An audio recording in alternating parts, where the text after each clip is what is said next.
Side में लगा हुआ है। जो चीनी बन गया ब्रह्म रूप मोक्ष हो गया, और जो भक्त बनकर भगवान का रसास्वादन कर रहा है वो प्रेम का रसास्वादन कर रहा है।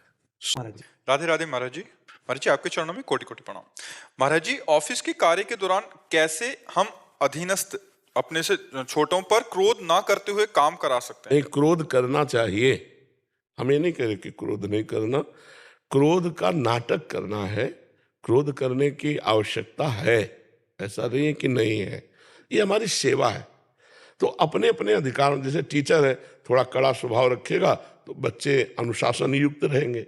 जहाँ अनुशासनहीनता आ गई वो घर बर्बाद, जहाँ अनुशासनहीनता आ गई वो गांव बर्बाद, जहाँ अनुशासनहीनता आ गई वो देश बर्बाद, जहाँ अनुशासनहीनता आ गई वो अपना जीवन बर्बाद। अपने ऊपर अनुशासन, अपने जनों पर अनुशासन, लेकिन क्रोध का नाटक, क्योंकि भगवान सब में विराजमान।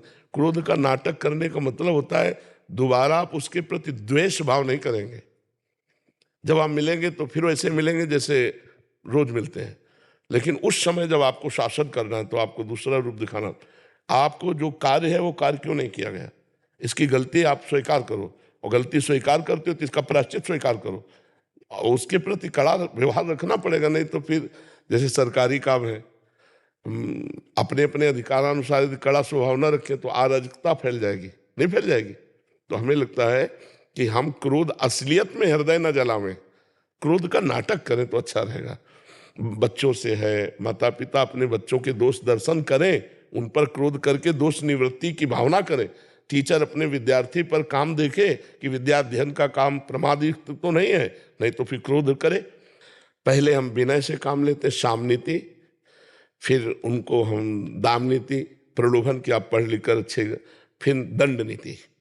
दंड नीति आवश्यक है, इसीलिए 4 नीतियों में रखा गया, साम दाम दंड भेद, ये दंड रखा गया कि इसके द्वारा बहुत काम होते हैं। तो कोई नीच पुरुष है, नीच पुरुष का मतलब होता है नीच आचरण करने वाला, आप ऐसे बात कीजिए, भाई साहब आप जो चोरी किए हैं वो वापस कर दीजिए, आपको नहीं करना चाहिए, आप अच्छे बनिएगा।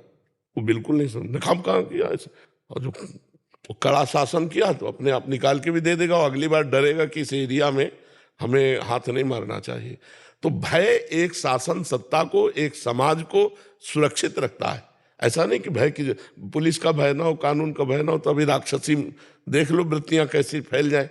तो हमें लगता है कि आप जिस भी डिपार्टमेंट में हो, अपने अधिकार के अनुसार धर्मपूर्वक शासन करना अत्यंत आवश्यक है। हाँ, अब उल्टा शासन न करें कि निर्दोष को दंड दे रहे हैं, दोषी को बख्श रहे हैं भेंट लेकर या किसी प्रलोभनवश भयवश, तो फिर वो अधर्म कार्य कहा जाएगा, नहीं तो ये धर्म कार्य है जी। सुमित जी। श्री हरिवंश। महाराज जी, श्री हरिवंश। गुरुदेव, पीछे आपसे प्रश्न किया था कि शरणागति मंत्र जपने में रुचि नहीं होती, केवल ड्यूटी की तरह पूरा करते हैं। तब आपने कहा था कि प्रारंभिक साधक के लिए ठीक है, ऐसे ही चलते रहो।